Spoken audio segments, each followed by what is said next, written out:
Peace. This is Hip Hop Album Review Part 5.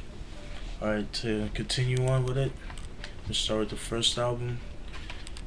This is Lewis Parker's Masquerade and Silhouettes.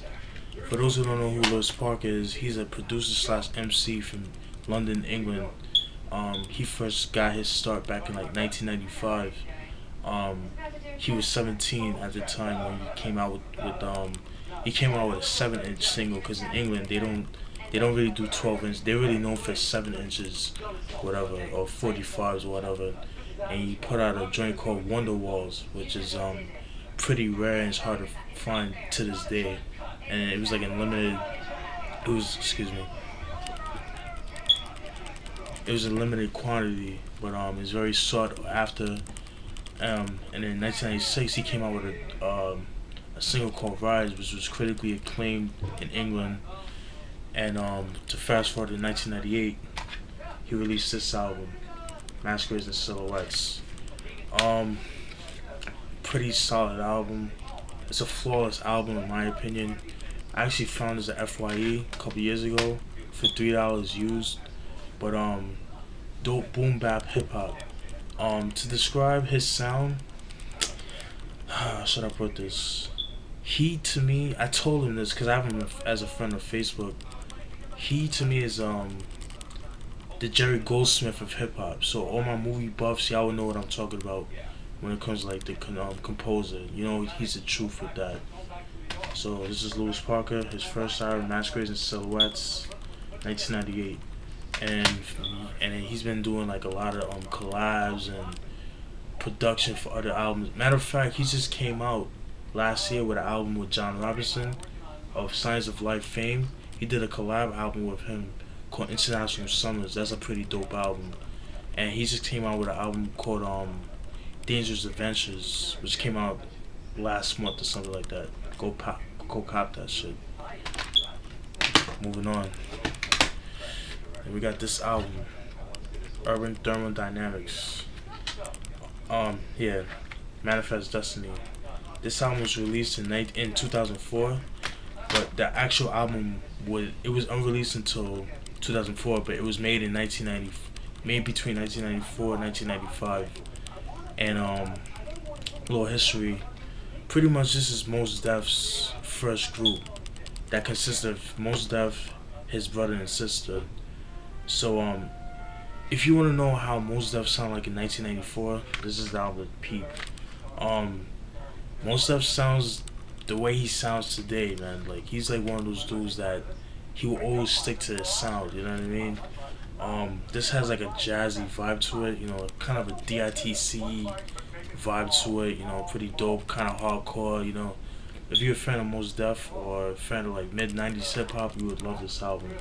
Unfortunately, this album is very hard to come by. It's out of print.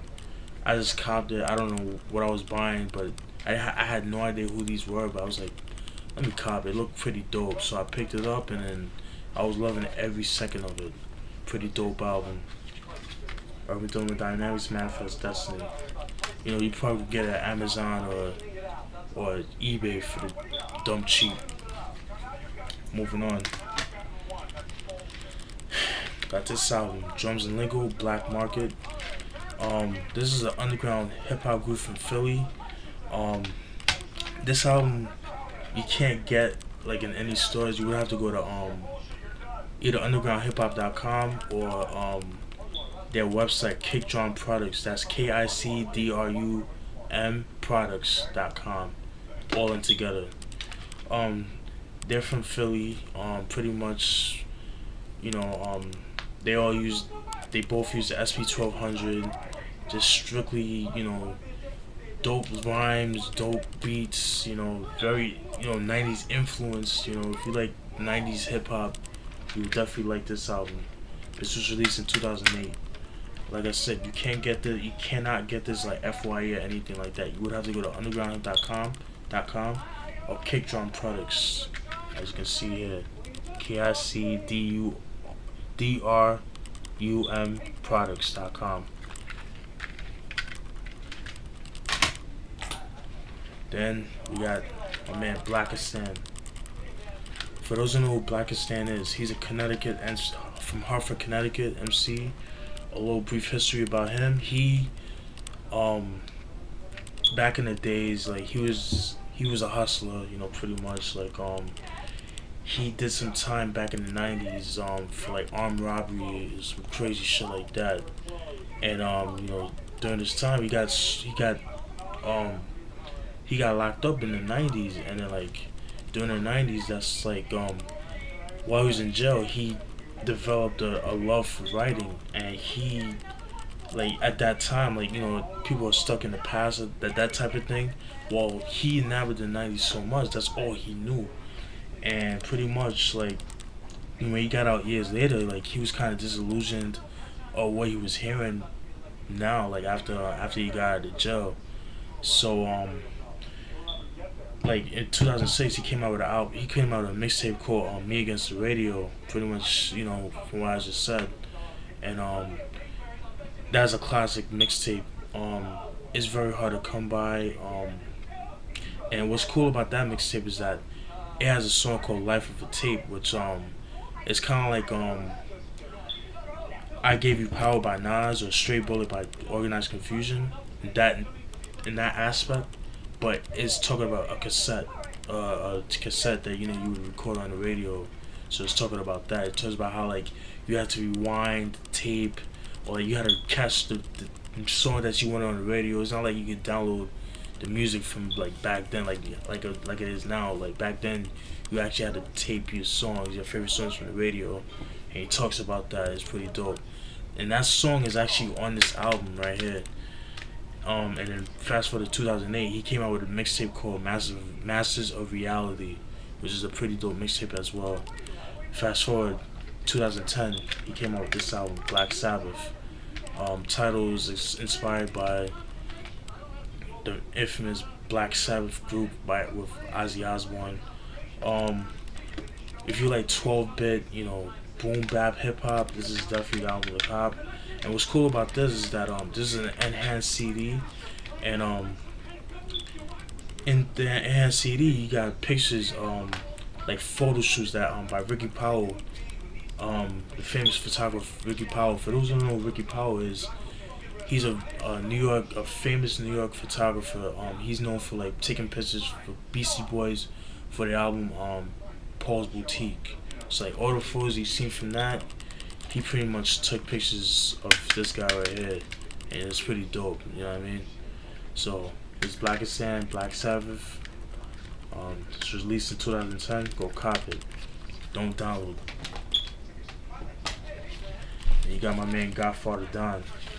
For those who don't know who excuse me, sorry about that. Godfather Don is, he got his start back in 1991. Came out an album called Hazardous, which is very hard to come by. Good luck finding that, because I went on eBay or Amazon a couple months ago, and I saw it for like $100, and there's no way in hell I'm paying $100 for that CD. I'll wait for it to reissue, which I doubt they will, but who knows? You never know. And then what really got him famous was what got him known was that in 1993, Ultramagnetic MCs came out with an album called The Four Horsemen, and in that album, the biggest single was "Raise It Up," which was featured Godfather Don, and he also produced the track, and so that's what really got him noticed. And by the way, I feel like that was their best album, by the way. And in 1995, Godfather Don collabed with Kool Keith. With the Cenobites album, all beats were produced by him, pretty much. That album was also very hard to come by. Good luck finding that. I want a copy of that too. And then like throughout the whole 90s up to like 1998, he was putting out like 12-inch singles. But most of the time when people put out 12-inch singles, they would usually put those singles on the album. But that's not the case with this album. He made like complete new songs for the album, and you have this album, Diabolique. This was released in 1998. This album was out of print for years, for mad long, for like probably like 10 years or something, like, or since it came out. and then like it came out in last year in 2010. And what's cool about this album? This is a re-release, by the way. What's cool about this um is as you see, it's a digipack, nothing crazy. It's pretty cool. But what's cool about this is that it comes with this instrumental version. So if you're an MC or a singer or whatever, or you just want to listen to the beats, then you'll have this. So it comes with two discs: the original version with the vocals, and the second disc was just all the instrumentals. So Godfather Don Diabolique. And last but not least is Watch Society. Travel at your own pace. Little history. For those who don't know, Watch Society is their hip hop group consists of Insight and Down with the Fudge Mug, excuse me.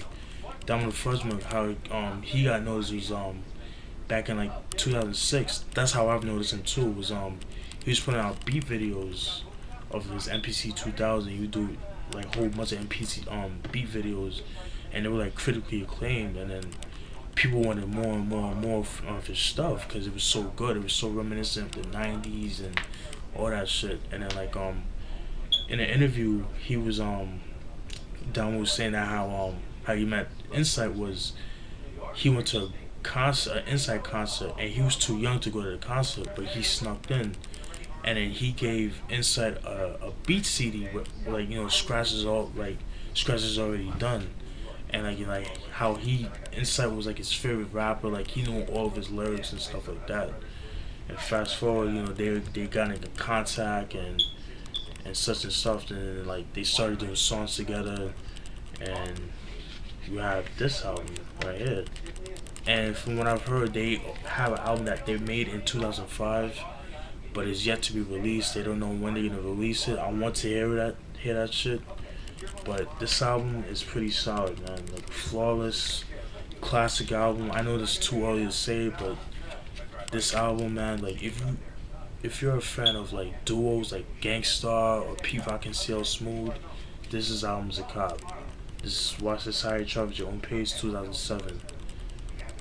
Hope you enjoyed it, and if you like those albums, if you want to hear them, go cop the album, or you go to undergroundhiphop.com, check those albums out, hear the snippets. If you like it, go cop the album. Hope you enjoyed it. Peace.